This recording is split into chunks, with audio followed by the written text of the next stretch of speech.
win her heart, or be erased. That was the system's command the moment I woke up in this world. A world I instantly recognized, because it was from a popular romance game. And me?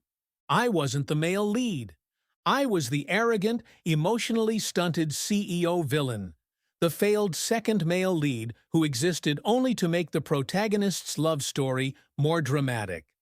Worse yet, my fate was already sealed.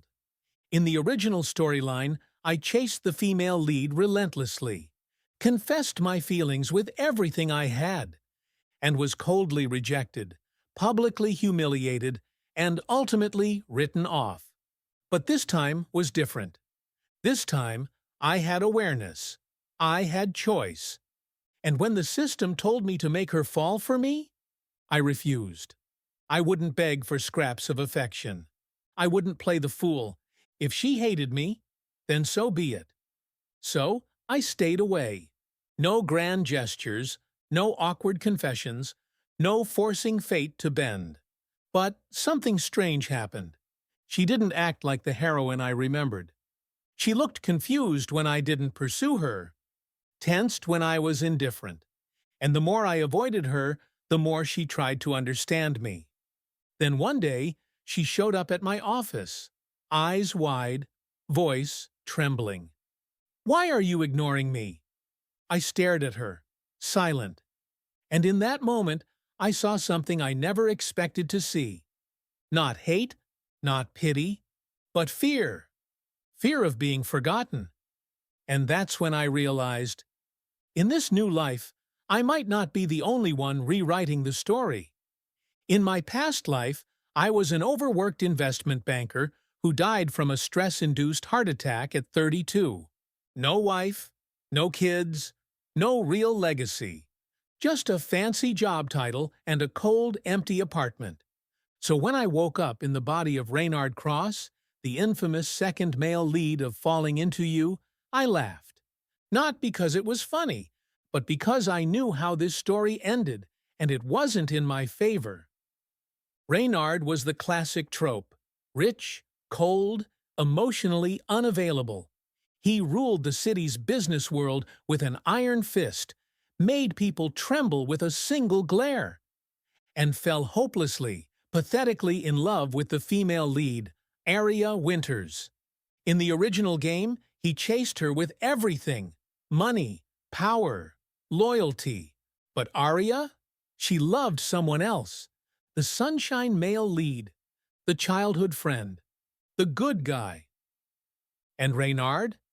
He was just the stepping stone, the joke, the lesson in why women don't like emotionally constipated men. When I inhabited his body, it was already 3 months before Aria was supposed to meet her fated love interest. The system loaded the mission like a gun to my head. Make Aria fall in love with you. It even gave me incentives, status boosts, extended lifespan, protection from erasure. But I knew what this was: a setup, a death sentence with a prettier name. So I chose differently. Instead of showing up at Aria's work with roses and luxury cars, like in the original script, I canceled all appointments that involved her. Instead of tormenting her with confusing flirtation and arrogance, I avoided her altogether. I even declined invitations to events she was rumored to attend. The world saw it as me focusing on the company. But the truth was simpler. I was protecting myself. I wasn't going to live this life groveling for affection I knew I wouldn't receive. But despite everything, I remembered her. Aria Winters. She wasn't your typical heroine. She wasn't bubbly or naive. She was sharp, reserved, and had a biting wit that could cut glass. In the original game, she slowly thawed for the male lead, and I, Reynard, watched from the sidelines, trying and failing to win her over. But now she was reacting in ways the game never programmed. She glanced at me longer than necessary during meetings. She looked surprised, almost disappointed, when I didn't try to speak with her.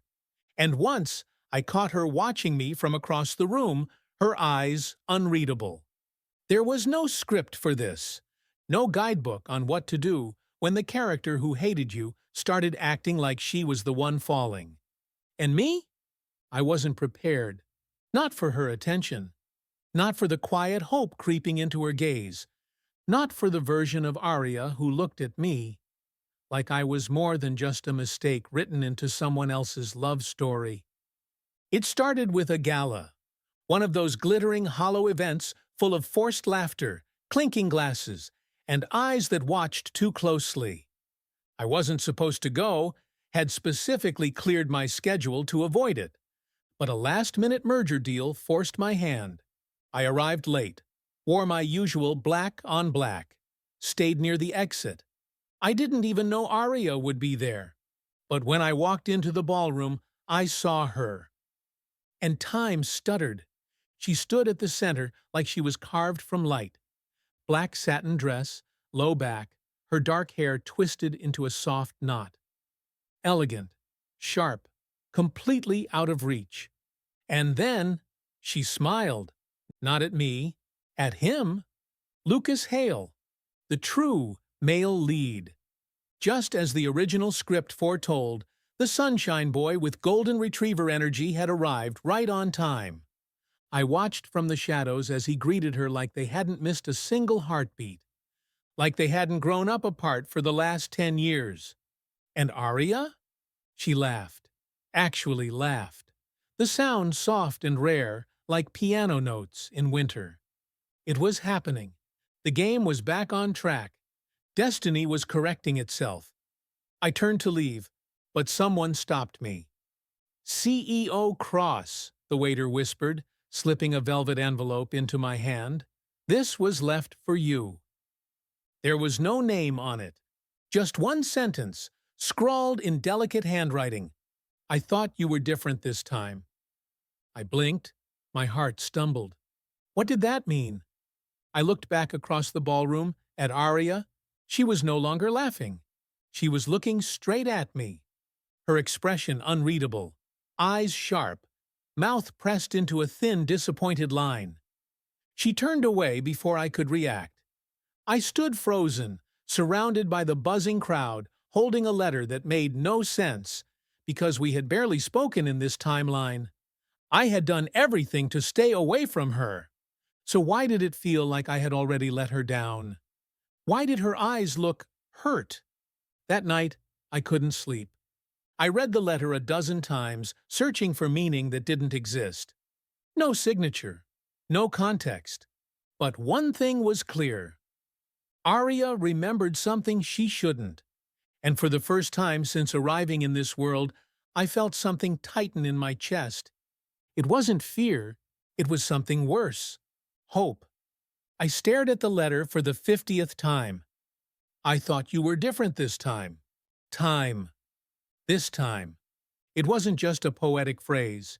It was deliberate, precise, loaded. No one should know there were other timelines. Not unless...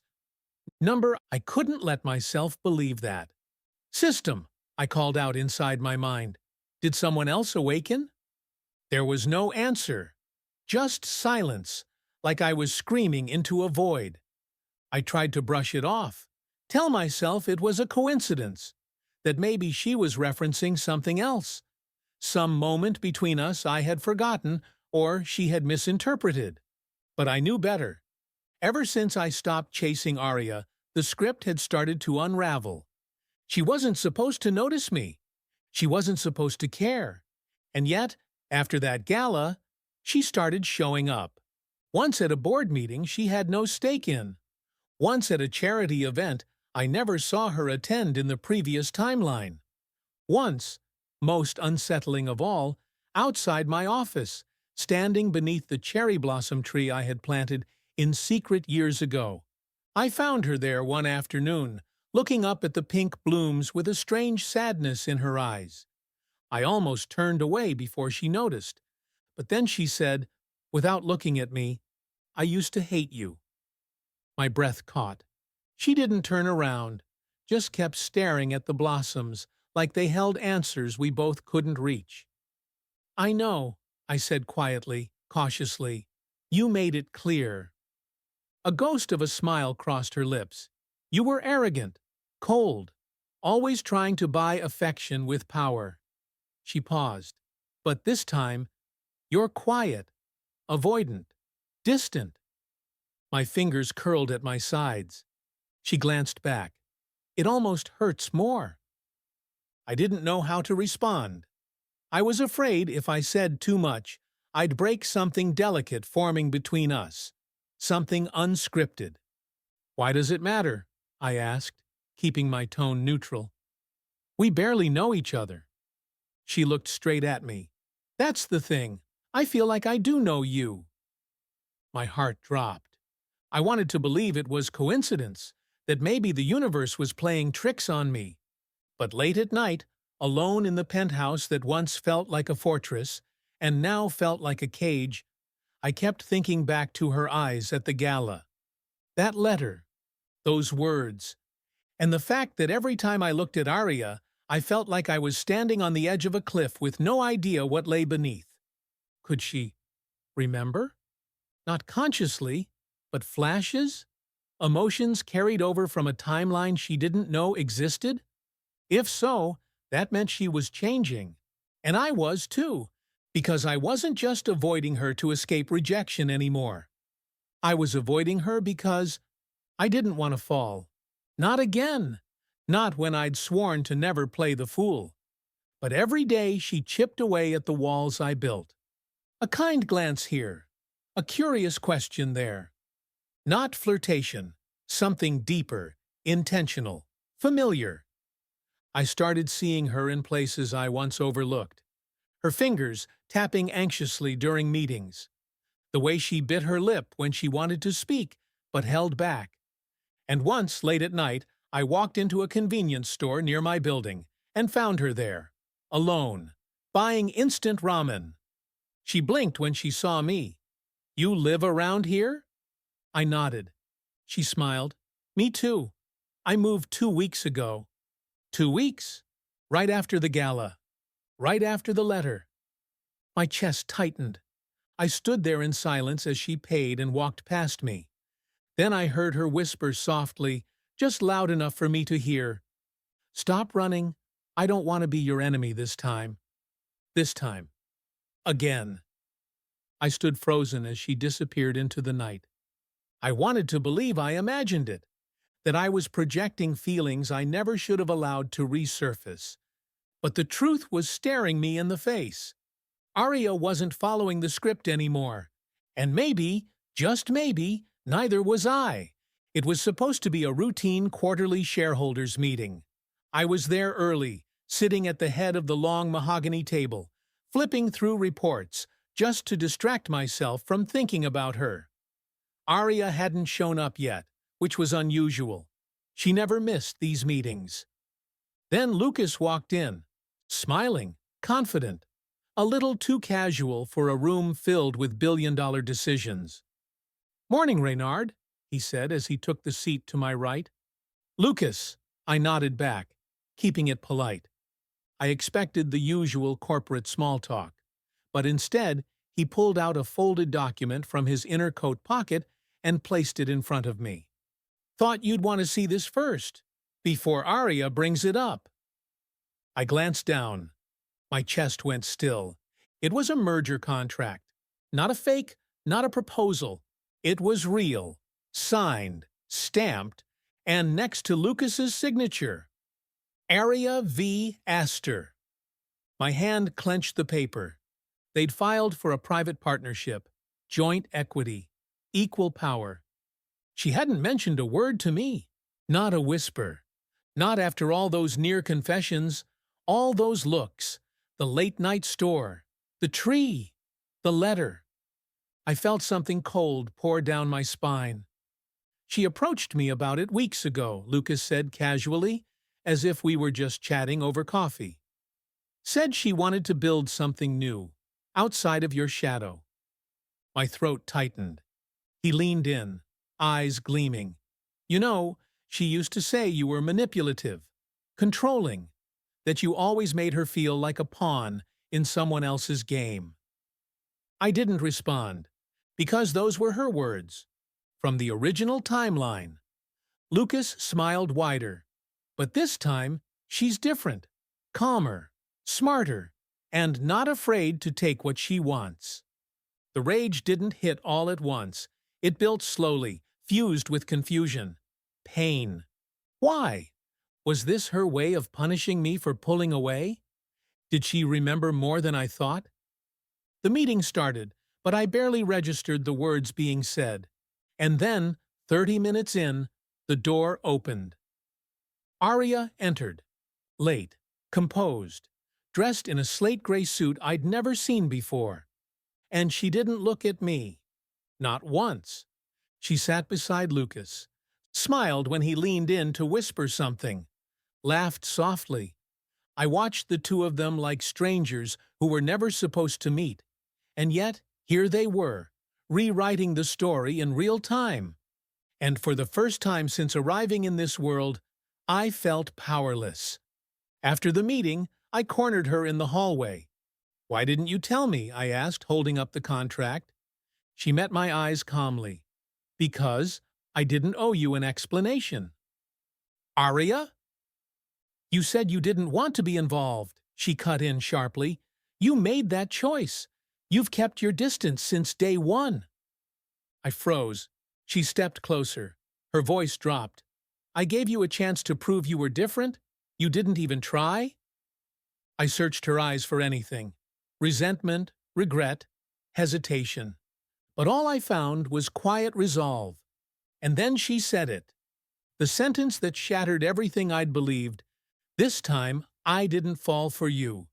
And just like that, I realized the game had turned. And I wasn't the one holding the pieces anymore. I couldn't sleep after that meeting.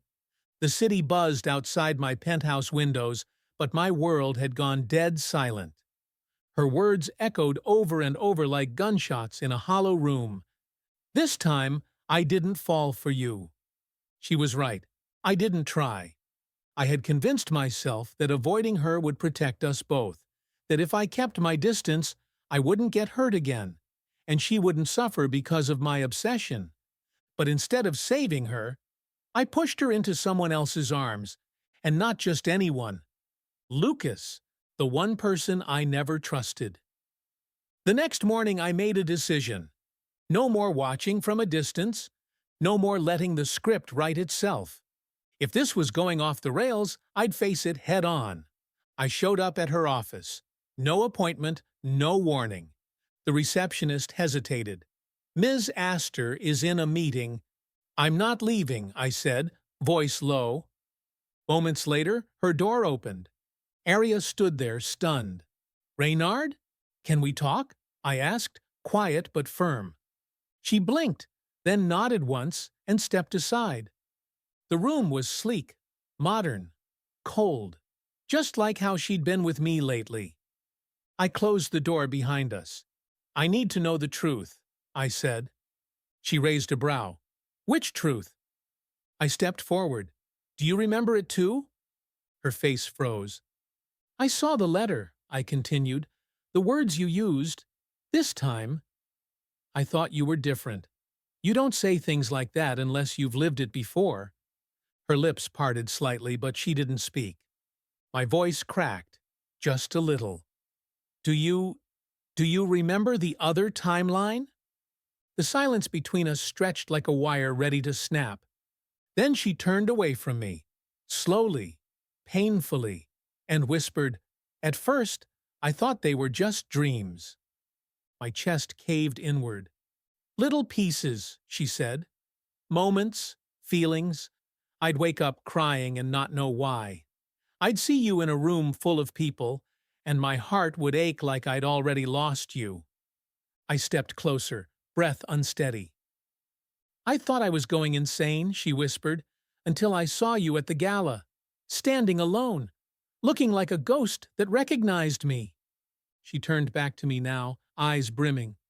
"I knew then, somehow, some way, we've done this before." I nodded, unable to hide the pain.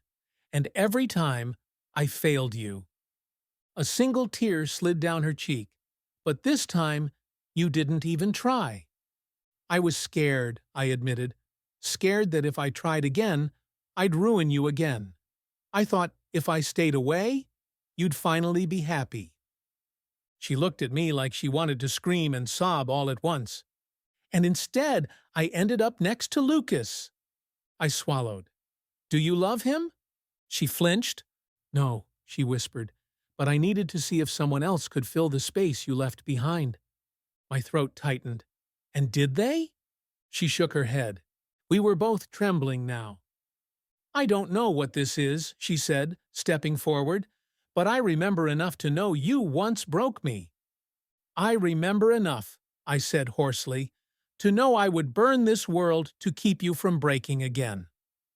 Then, without planning it, without thinking, I reached for her hand. She didn't pull away.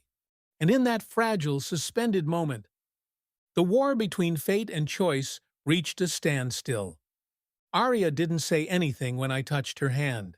She just stood there, heartbeats loud in the silence between us. Fingers curled around mine like muscle memory. As if we'd done this before. As if letting go now would be more painful than whatever came next. I don't know how we ended up here, I said softly, but I'm not walking away again. She looked down. And what if it's too late? I didn't hesitate.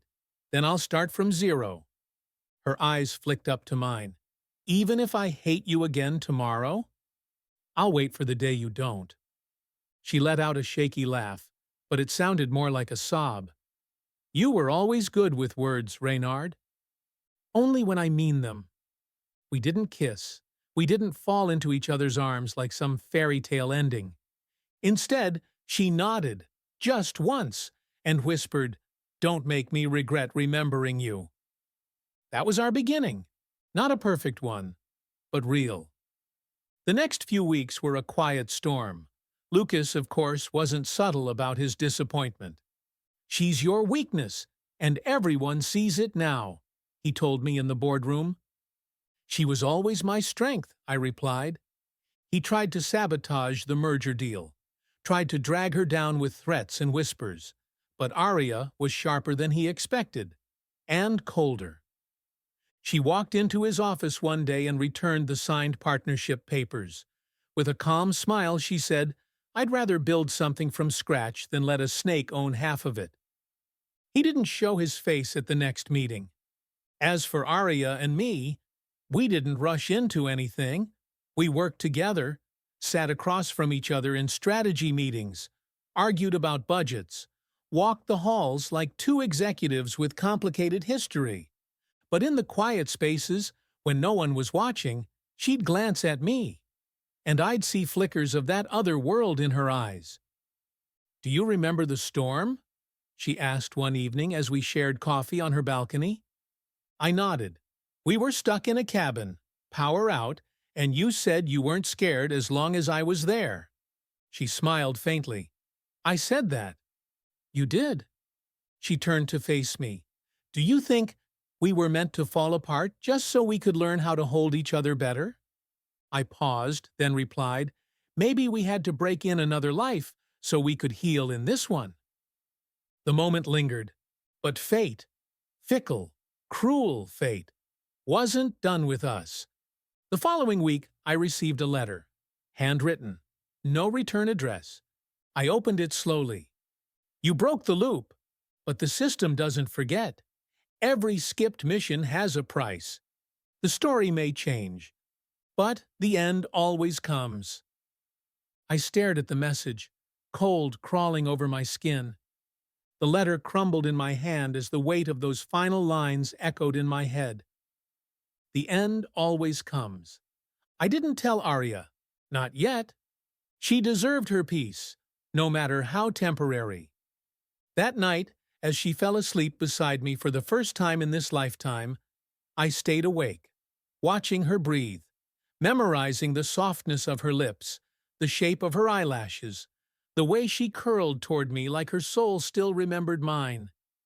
If the system was coming for us, if this was just a borrowed moment from a cruel god or a broken simulation, then I'd use every second. Love her harder. Protect her faster. Burn every rule the world threw at us. Because this time, I wouldn't wait for the end. I'd fight it, even if it meant losing everything again.